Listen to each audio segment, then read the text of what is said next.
تمام تعریفیں اللہ تعالیٰ کے لیے ہیں جو صاحب جمال و کمال ہیں، اور میں گواہی دیتا ہوں کہ اللہ کے سوا کوئی معبود برحق نہیں، وہ اکیلا ہے، اس کا کوئی شریک نہیں، وہ لسانی ہے، وہ بہت بڑا اور نہایت بلند ہے۔ اور میں گواہی دیتا ہوں کہ ہمارے نبی محمد صلی اللہ علیہ وسلم اس کے بندے اور رسول ہیں جو عمدہ خصال کے ساتھ بھیجے گئے۔ اللہ کی رحمتیں اور سلامتیں آپ پر، آپ کے اہل و عیال پر اور آپ کے اصحاب پر قیامت تک نازل ہو۔ حمد و صلاۃ کے بعد اے اللہ کے بندو، اللہ کا تقوی اختیار کرو۔ جو شخص اللہ کا تقوی اختیار کرتا ہے، اللہ اسے برے کاموں سے بچاتا ہے اور اس کو خوشیوں اور بھلائیاں عطا کرتا ہے۔ ارشاد باری ہے، اور اللہ سے ڈرتے رہو تاکہ تم کامیاب ہو جاؤ۔ آج کے دور میں جب کہ ہر طرف سے خبروں اور معلومات کی تلاطم خیز موجیں لوگوں کے کانوں، آنکھوں اور دماغوں سے ٹکراتی رہتی ہیں، اور مختلف شعبوں میں علمی بحوث و مقالات کا سیلاب امڈ پڑا ہے، ایسی صورتحال میں مسلمانوں کو شریعت کی مسلمات و قطعیات اور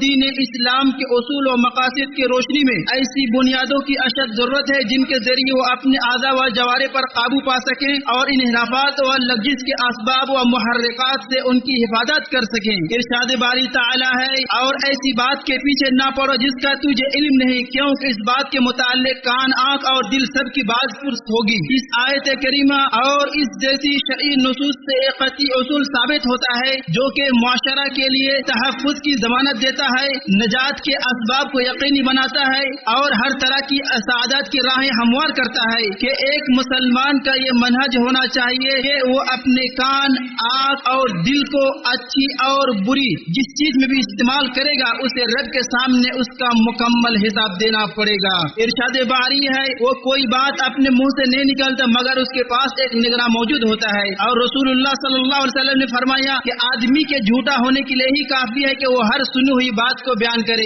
مسلم نے اس کی روایت کی ہے۔ عطیہ رحمہ اللہ نے اس آیت کی تفسیر میں فرمایا ہے کہ یہ ایک عظیم اخلاقی ادب ہے اور ایک عظیم عقلی اصلاحی عمل بھی ہے جو قوم کو عقلی شعور و احساسات کے مختلف مراتب کے درمیان فرق کرنا سکھاتا ہے تاکہ اس کے نزدیک معلوم، مجتمع اور موہوم چیزوں میں گڑبڑ نہ ہو جائے، اور یہ ایک عظیم معاشرت اصلاحی عمل ہے جو قوم کو وہمی ثبوتوں اور دلیلوں کی بنیاد پر نقصانات اور بربادیوں میں گرنے اور گرانے سے بچاتی ہے۔ اے اللہ کے بندو، یہ اصول مسلمان کو اپنے تمام معاملات اور اپنے تمام تصرفات میں سچائی، حق، عدل اور انصاف کی قدروں پر کاربند رہنے کا پابند کرتا ہے تاکہ وہ حق کہنے اور اس پر عمل کرنے والا بنے اور ہر قسم کے باطل امور، غلط بیانی، دروغ گوئی اور بہتان تراشی سے دور رہے۔ یہ اصول ایک مسلمان کی تربیت ایک اہم اساس اور بنیاد پر کرتا ہے تاکہ وہ اپنی زندگی میں تحقیق و جستجو، احتیاط، غور و فکر، تدبر و تفکر کو لازم پکڑے، چنانچہ وہ ہر خبر کو سن کر قبول نہیں کر لیتا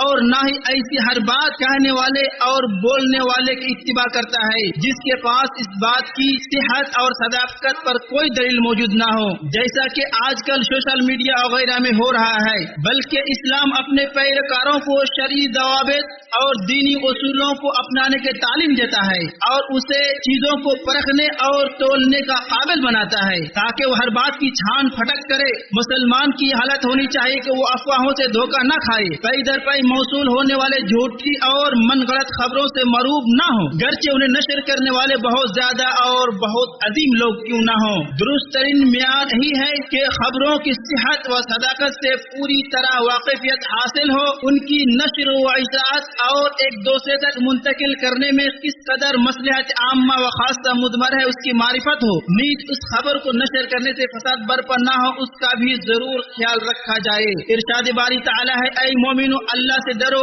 اور سچے لوگوں کے ساتھ ہو جاؤ۔ اور ارشاد باری تعالی ہے، اور جب ان کے پاس امن یا ڈر کی کوئی خبر پہنچتی ہے تو اسے مشہور کر دیتے ہیں، اور اگر اسے رسول اور اپنی جماعت کے ذمہ دار اصحاب تک پہنچاتے ان میں جو تحقیق کرنے والے ہیں اس کی تحقیق کرتے، اور اگر تم پر اللہ کا فضل اور اس کی مہربانی نہ ہوتی تو تم البتہ شیطان کے پیچھے چل پڑتے سوائے چند لوگوں کے۔ مسلمانوں اللہ سے ڈرو اور ان ہدایات و تعلیمات پر عمل کرو، خصوصاً آج کے دور میں جب کہ دشمن دین اسلام، اس کے حکمرانوں، مسلم معاشروں اور ان کے علماء پر طرح طرح کے جھوٹ اور پروپیگنڈے پھیلا رہے ہیں اور طے شدہ منصوبے کے تحت مہم چلا رہے ہیں۔ اے مسلمانوں کی جماعت، اور بے شک اس قاعدہ کے تحت یہ معاملہ بھی آتا ہے کہ بہت سارے لوگ اپنے آپ کو اس میدان میں بطور محقق پیش کرتے ہیں جس سے وہ آشنا نہیں ہیں اور ایسے امور کے متعلق گفتگو کرتے ہیں جن کا ان ان کا ادراک نہیں ہے، جن سے وہ ناواقف ہیں. جیسا کہ سوشل میڈیا میں ہم دیکھتے ہیں کہ یہ لوگ سیاست یا طب یا سماجیات یا خواب کے تعبیر وغیرہ کے متعلق بے سروپا باتیں کر کے سادہ لوگوں کو دھوکہ دیتے ہیں،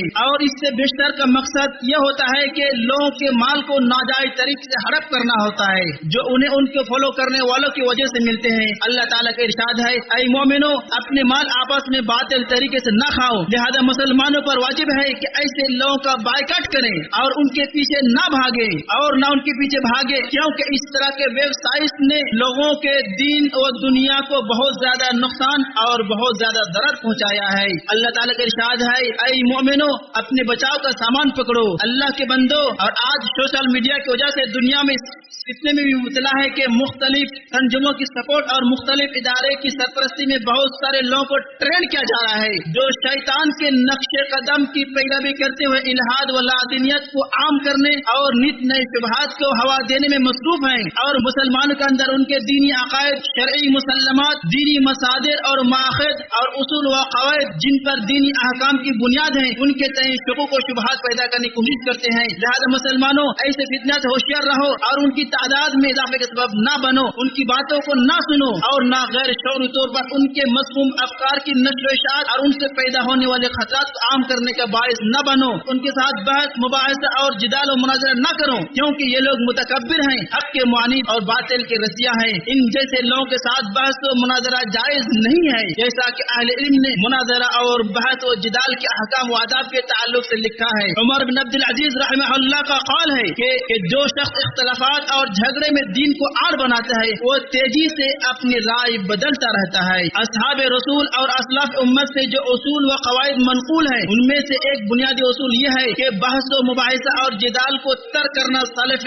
صالحین کا طریقہ رہا ہے. وہ بحث و مباحثہ اور جدال کرنے والے نہیں تھے، بلکہ وہ سر تسلیم خم کرنے والے اور عمل کرنے والے تھے. ابن عباس رضی اللہ عنہ سے صحیح سند سے ثابت ہے کہ اہل بدعت کے ساتھ مت بیٹھو، کیونکہ ان کی ہم نشی دل کو بیمار کر دیتی ہے، بلکہ مسلمانوں اپنے دین پر ثابت قدم رہو، اپنے خالق کی شریعت پر یقین محکم رکھو اور باطل کے پرستاروں اور شکوک و شبہات کے مریضوں سے دوری بنائے رکھو. کتاب و سنت کی تعلیم کو مضبوطی سے تھامے رہو اور صالح اور نیک عمل کرتے رہو. اور جو لوگ اپنے باطل افکار، الہاد و لادینیت اور شکوک و شبہات کو نشر کر رہے ہیں، ان کو محققین اہل علم کے لیے چھوڑ دو، جو اللہ کے حکم سے اپنے ٹھوس علم اور اہل علم کے نزدیک معروف صحیح معنی کی روشنی میں ان کے باطل کی کمر کو توڑ سکتے ہیں، ان کے شکوک و شبہات کا قلع کما کر سکتے ہیں اور ان کے خطرناک عزائم اور مقاصد کو دور کر سکتے ہیں. اے مسلمانوں، اس قاعدہ کی روشنی میں اس شخص کی بھیانک غلطی بھی ثابت ہو جاتی ہے جو اپنے مخالف پر کسی مسئلے میں اختلاف کی وجہ سے محض ظن و اجتہاد کی بنیاد پر حکم لگاتا ہے اور اس باب سے متعلق علمی قواعد اور منہجی ضوابط میں رسوخ اور بصیرت پیدا نہیں کرتا ہے، جس کی وجہ سے وہ دوسرے پر حکم لگانے میں وہ ایک بھیانک لغزش اور ظلم و تعدی کا مرتکب ہوتا ہے، جسے رب العالمین ہرگز خوش نہیں ہوتا ہے. ابن تیمیہ رحمہ اللہ فرماتے ہیں، بے شک میرا یہ ماننا ہے یقینا اللہ نے اس امت کی لغزشوں کو معاف کر دیا ہے. یہ لغزش چاہے خبری و قولی مسائل سے متعلق ہو یا عملی مسائل سے ہو. اور امام ذہبی فرماتے ہیں، بے شک اگر کوئی کبیر ائمہ میں سے ہو، اس کے علم میں صحت کا پہلو غالب ہو، وہ حق کا جویا و متلاشی ہو، علم میں وسعت ہو، ذہین و فتین ہو، خیر و صلاح اور زہد و ورع اور اتباع سنت میں شرط رکھتا ہو، تو اس کے بعد اگر اس سے کہیں علم لغزش ہوتی ہے تو اس سے اغماد کیا جائے گا، اس کی وجہ سے اس کو گمراہ نہیں کیا جائے گا اور اس کی خوبی اور محاسن کو فراموش نہیں کیا جائے گا. ہاں، ان کے بدعت اور غلطیوں میں ہم اس کی پیروی نہیں کریں گے اور ہم امید کرتے ہیں اس نے اس سے توبہ کر لی ہے. ارشاد باری تعالی ہے، اور ان کے لیے جو ان کے بعد آئے اور کہتے ہیں، اے ہمارے رب ہمیں اور ہمارے ان بھائیوں کو بخش دے جنہوں نے ایمان لانے میں ہم سے سبقت کی اور ہمارے دلوں میں ان لوگوں کے لیے کوئی کینہ نہ رکھ جو ایمان لائے. اے ہمارے رب یقیناً تو بہت شفقت کرنے والا ہے. اے اللہ ہمیں خیر و بھلائی کا سرچشمہ بنا دے اور برائی کے روکنے کا ذریعہ بنا دے. بے شک تو بڑا فیصلہ کرنے والا، ہر چیز کو جاننے والا، بیعت عطا کرنے والا ہے. میں پر اپنی بات ختم کرتا ہوں اور میں آپ کے لیے اور تمام لوگوں کے لیے استغفار کرتا ہوں. اللہ سے بخشش طلب کریں، بے شک اللہ تعالیٰ معاف کرنے والا ہے.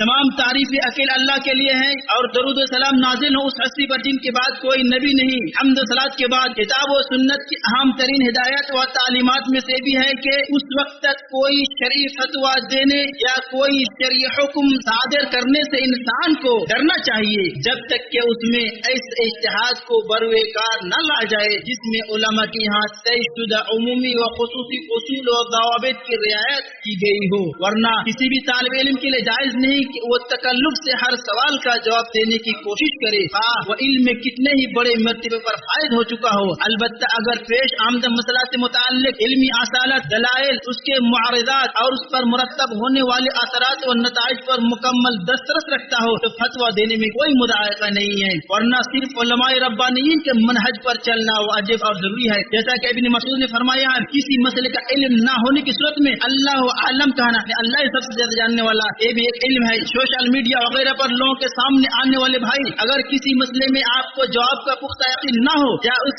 پیش آمدہ مسئلے کے متعلق ایسی مکمل سرچ نہ ہوئی ہو جو درست جواب تک پہنچا سکے تو ایسے مسئلے کا جواب دینے میں جلدی بازی نہ کریں اور امت کے سلف صالحین کی پیروی کریں اور ان کے نقش قدم پر چلیں، بالخصوص جب کوئی ایسا مسئلہ درپیش ہو جس کے خطرات عظیم اور اس کے نقصانات عام ہو سکتے ہیں۔ اللہ تعالیٰ سیدھی راستے کی طرف رہنمائی کرنے والا ہے۔ اے مسلمانوں، اپنے برگزیدہ نبی پر بکثرت درود و سلام پڑھنا سب سے بہترین عبادات میں سے ہیں۔ اے اللہ تو ان پر، ان کے آل پر، ان کے اصحاب پر رحمتیں، سلامتی اور برکت نازل فرما۔ اے اللہ تمام مسلمانوں کی مغفرت فرما، تمام زندہ و فوت شدہ مسلمانوں کی مغفرت فرما۔ اے اللہ ہر مسلمان مرد و عورت کی پریشانیاں دور فرما، ان کے معاملات آسان فرما، ان کی مصیبتوں اور آزمائشوں کو ٹال دے، ان کا معین و مددگار بن جا۔ اے عزت والے، اے عظمت والے، اے اللہ فلسطین کے مسلمانوں کے مصائب کو ختم کر دے، ان کے دشمنوں کو ان سے دور کر دے اور انہیں ذلیل اور رسوا فرما دے۔ اے قوت والی اور مضبوط ذات، اے اللہ مسلمانوں سے ذلت اور رسوائی اور پسپائی کو ختم کر دے، ان کے دشمنوں کے خلاف ان کی مدد فرما، ان کی طاقت میں اضافہ فرما،